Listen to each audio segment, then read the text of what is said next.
जमी मत किसी दिन तले गोटे कल आसला जे आपण जोई मुंबई एयरपोर्ट रे अरेस्ट होती। शुणिले तो साइबर ठकों नुआ फंडा आपण ज्वाई मुंबई एयरपोर्ट रे गिरफ होइछंती। तुरंत टंका न पठाइले तांकू कोर्ट चालान करा जिवो एमिति एक फोन कॉल पाउथिले राउरकेलार रामचंद्र बेहेरा। हेले झियो तो बाहा होइनी ज्वाई आसिले केउठू। साइबर ठकों ए फोन कॉल तांकू आश्चर्य करथिला।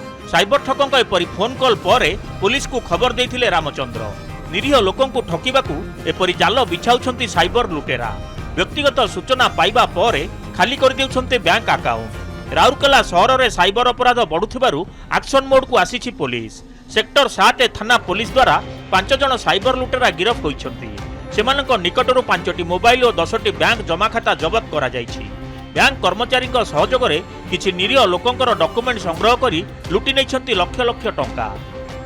आसेगला पूजा ऑफर राज इलेक्ट्रॉनिक्स रे सबटु कम दाम रे पांतु आपनकर favourite electronics up to 47% discount सहित कैशबैक पांतु up to 20,000 rupees. Raj electronics राज आसंतु राज करंतु। दिल्ली प्रत्येक दिन कॉल आसुछि आपनकर एटीएम लॉक हो जाइछि बा आपनकर प्राइज लॉटरी पाइछंती एमिति करिक से माने अकाउंट नंबर बा पर्सनल तथ्य मागुछंती। तो साधारणतः टिके जे लोभी टिके लोभर वर्ष वर्ष जदि कोन कारण दे देला ताले से संगे संगे अकाउंट हैक हो जाउछि बा तार अन्य किछि प्रॉपर्टी रे प्रॉब्लम होउछि।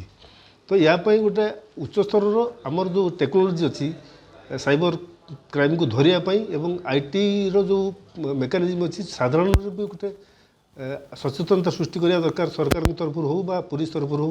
5 जन साइबर ठक धरा पड़िछंती। आगामी दिन रे ए लिस्ट आहुरी लंबा हबो। एटा अंतरराज्य क्रिमिनाल माने एथिरे इन्वॉल्व अछंती। एटा एमिति हिची घटना जने के श्रीनु राव बोलिकी जने भिलाईर लोक अछंती। से तार जो अन्य क्रिमिनाल एसोसिएट माने अछंती ता भीतर अजित मुंडा, रोहितास कोलिया, अभिजीत नायक, केपी शुभम यही 4 जन तार सांग को से एनगेज कला।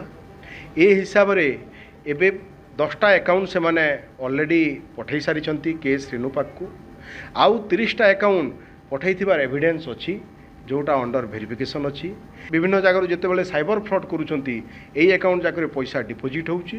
डिपोजिट हैला परे सेठू से माने कैश बाहर करिकी फर्दर ट्रांजैक्शन करुँच। केवाईसी अपडेट लॉटरी उठिथिबा मोबाइल टावर बसाइबा एटीएम कार्ड लॉक होइथिबा और डिजिटल अरेस्ट नारे साइबर ठक माने निरीह लोकंको ठारू लुटुछंती कोटी कोटी टंका।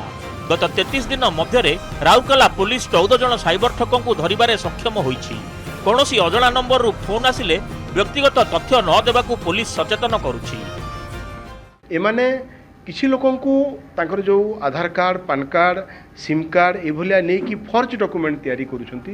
किछि बैंक एप्लॉयींकर सहयोग रे से माने फर्ज अकाउंट भी तैयारी करूछंती। आ सेही अकाउंट रे भी एही भलिया साइबर फ्रॉड रो जहा अमाउंट आसुछि ताकू सेही अकाउंट रे रिसीव करूछंती आ सेहीटू से माने बेनिफिट नउछंती। आपण माने देखुथबे जे आज्ञा हठात मु आज इवनिंग स्नैक्स मगौथुली आ मोर ठकाई गेला 70,000। किए कहूँ जे ना आज्ञा मते कहले तुम केवाईसी अपडेट कर से पुणी ठकाई गला किछि टंका। किए कहूँ जे आप जियो टावर कराहब आप डॉक्यूमेंट सब दिंतु से ठकाई गला। ये जो पैसा सब आसूची एमती भी आप देखुवे हठात गोटे लोक को फोन टे आसूची जे आपंकर या डिफेक्ट अच्छी आप अपडेट कर दिंतु आप शेयर कर दिंतु आम करदे। ये भलिया है कि जो पैसा जाक आसूची एमती इनोसेंट अकाउंट मानक से पठे दौरान सेठू से कलेक्शन करुँच चलुँच। ये जमी fast leg, second leg, third leg करके लेयर हो जो आसी आसी पैसा आसूची से पैसा नहीं जाऊँ। माने गोटे क्रिमिनाल सिंडिकेट चली। राउरकेला सहर में साइबर ठकों उपद्रव बढ़ुथिबारु एहाकु रोकिबा पई जन सचेतनता सृष्टि करबाकू परामर्श दैछंती बुद्धिजीवी। Rourkela Abani Ranjan Mohapatra report, Nandighosh TV.